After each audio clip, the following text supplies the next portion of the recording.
považovat status quo, tedy v dnešní době existující institucionální uspořádání Evropské unie, za navždy nekritizovatelné dogma je omyl, který se bohužel stále více šíří. Návrhy na změnu dnešního stavu obsažené v zamítnuté Evropské ústavě či od ní fakticky málo odlišné Lisabonské smlouvě by tento defekt ještě zvětšovaly.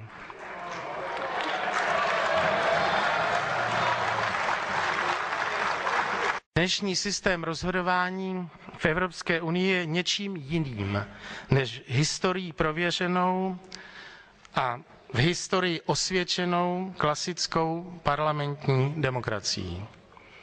V obvyklém parlamentním systému je část podporující vládu a část opoziční. Ale to, pokud se nemýlim, v Evropském parlamentu není. Zde je prosazována alternativa jen jedna a kdo uvažuje o alternativě jiné, je považován za odpůrce evropské integrace.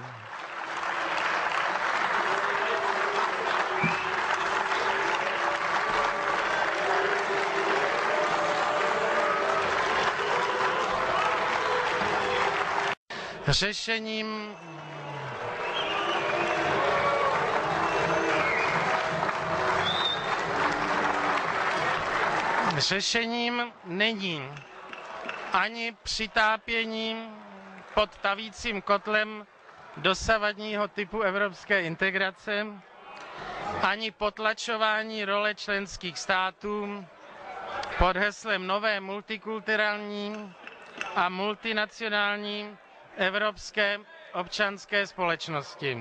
Eine wichtige Institution ist.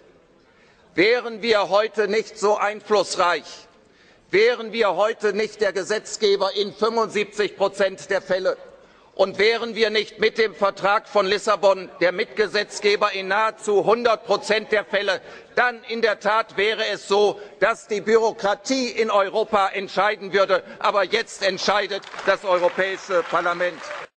And well, I'm just surprised that some of the people are not ready to listen. That they demonstrated that they don't want to listen, and therefore they decided to leave the hall. That's a slightly surprising behavior. When we listened to the President of the Czech Republic, he made a speech that was in some ways almost platitudinous. He made the very banal and unarguable point that governments are better when there is an opposition, and that we should tolerate other points of view. And what was the reaction of this chamber when he said that we should tolerate other points of view? People in the PES and the EPP group turned their backs and walked out. Not only will they not respond to alternative points of view, they can't even bear to listen to them. What neater example could you have of this House's attitude towards the electorates out there? The first time in 10 years here that after a main speech from the front of the chamber that I've been able to stand up and cheer loudly. Yep, it was the visit of President Vaclav Klaus from the Czech Republic. And he stood up today and he told it exactly how it is.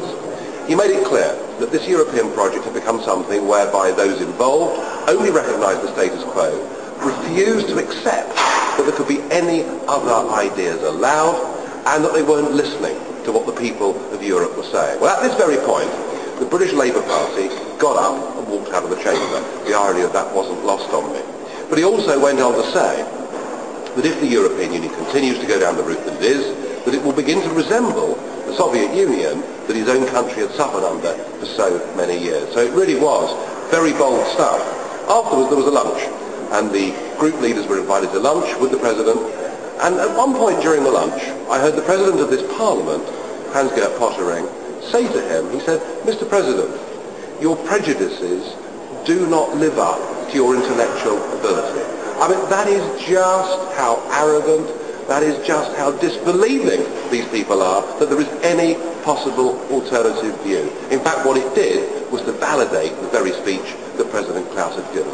I have to say, today's one of those unusual days, rare days, when it really actually has been a pleasure to be in the European Parliament in Brussels. Dosavadního typu evropské integrace, ani potlačování role členských států pod heslem nové multikulturální